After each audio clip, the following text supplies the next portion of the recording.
नमस्कार, मैं हूं आपके संग नित्य मंत्र यंत्र तंत्र वास्तु के विशेष कार्यक्रम के साथ। होलाष्टक की शुरुआत हो चुकी है। होलाष्टक में शुभ काम नहीं किए जाते हैं, लेकिन ऐसा क्यों है? क्यों हम लोग बोलते हैं कि होलाष्टक में क्यों नहीं होते हैं शुभ काम?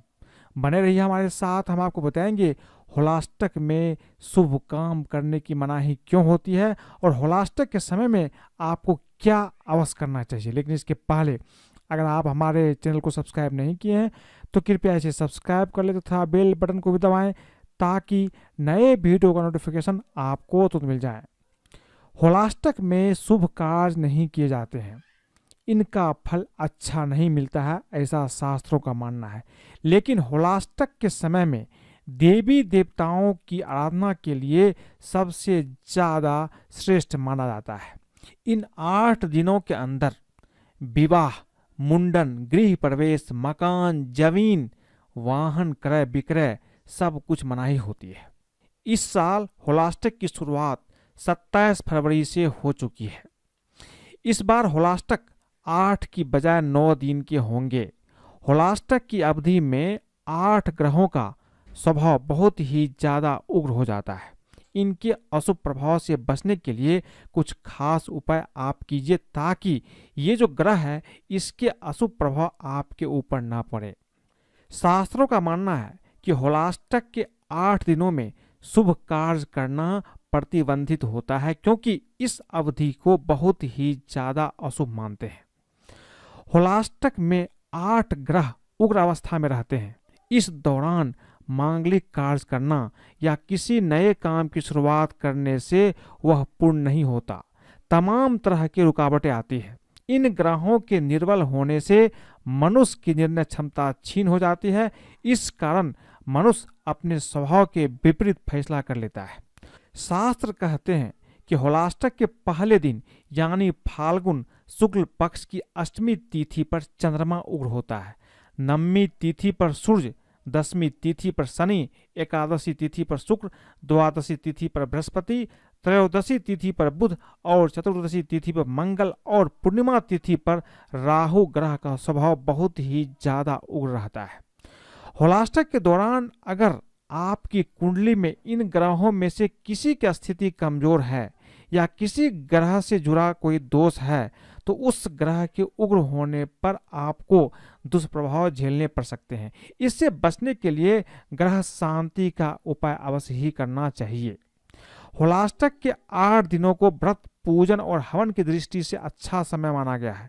इस समय ग्रहों की शांति के लिए महामृत्युंजय मंत्र का पाठ करना चाहिए। ग्रहों से जुड़ी चीजों का दान करें। भगवान नृसिंह, हनुमान जी और शिव जी की पूजा अवश्य करना चाहिए। महादेव की पूजा से नवग्रहों के अशुभ प्रभाव में कमी आती है। खास करके शनि के प्रकोप से बचने के लिए इस दौरान होलाष्टक के समय शनि संबंधी चीजों का भी दान आपको अवश्य करना चाहिए।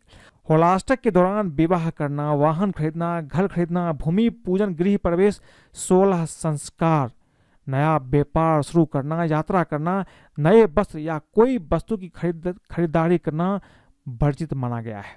होलाष्टक के दौरान दान पुण्य करने का विशेष फल प्राप्त होता है। इस दौरान मनुष्य को अधिक से अधिक भगवत भजन और वैदिक अनुष्ठान करने चाहिए ताकि समस्त कष्टों से मुक्ति मिल सके। धार्मिक मान्यताओं के अनुसार होलाष्टक में महामृत्युंजय मंत्र का जाप करने से हर तरह से रोग से छुटकारा मिलता है और सेहत भी अच्छी रहती है। होलाष्टक के समय कुछ उपाय करने से आपको इसका फल भी तुरंत प्राप्त होता है। जैसे कि संतान की प्राप्ति चाहिए। अगर किसी को संतान की प्राप्ति नहीं हो रही है तो होलाष्टक में लड्डू गोपाल की विधि विधान से पूजा करें, पाठ करें। इस दौरान हवन भी करें जिसमें गाय के शुद्ध घी और मिश्री का इस्तेमाल करें। इस उपाय को करने से निसंतान को भी संतान प्राप्त हो जाती है।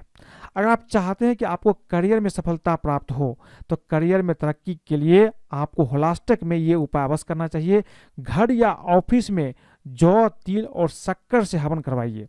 ऐसा करने से करियर में आने वाली सभी बाधाएं खत्म हो जाती है। आप जिस फील्ड में भी काम स्टार्ट करेंगे उसमें आसानी से आपको सफलता निश्चित रूप से प्राप्त हो जाते हैं। यदि आप आर्थिक रूप से कमजोर हैं और धन कमाना चाहते हैं तो होलाष्टक में ये उपाय अवश्य कीजिए। कनेर के फूल गांठ वाली हल्दी, पीली सरसों और गुड़ के द्वारा अपने घर में हवन करें। ऐसा करने से पैसों से जुड़ी सभी दिक्कतें दूर हो जाएगी। इतना ही नहीं, संपत्ति से जुड़े सारे मामले में आपको लाभ प्राप्त होगा। अच्छी सेहत के लिए आपको होलाष्टक में महामृत्युंजय मंत्र का जाप करने चाहिए। ये जाप करने के बाद गूगल से भी आपको हवन करना चाहिए। ऐसा मानते हैं कि इससे अवसाद रोगों से भी मुक्ति मिल जाती है। यदि आपके जीवन में अत्यधिक दुख है तो होलाष्टक में हनुमान चालीसा और विष्णु सहस्त्रनाम का पाठ अवश्य कीजिए। इससे आपके सभी दुख समाप्त हो जाएंगे, जीवन में खुशियां ही खुशियां होगी, आपकी लाइफ सुख सुविधाओं से निश्चित रूप से भर जाएगी। तो होलाष्टक में आप शुभ काम नहीं कर सकते हैं, लेकिन आप जो देवी देवता है उसकी पूजा पाठ करें, कुछ खास उपाय करें, ये आपके लिए लाभप्रद अवश्य होगा। अगर आपको ये वीडियो पसंद आए तो कृपया इसे लाइक करें, सब्सक्राइब करें, अपने दोस्तों सगे संबंधियों के साथ भी शेयर करें, ताकि अगर वो भी इस उपाय को करते हैं तो उसके जीवन में भी निश्चित रूप से पुण्य फल की प्राप्ति होती है। आज के लिए बस इतना ही। धन्यवाद।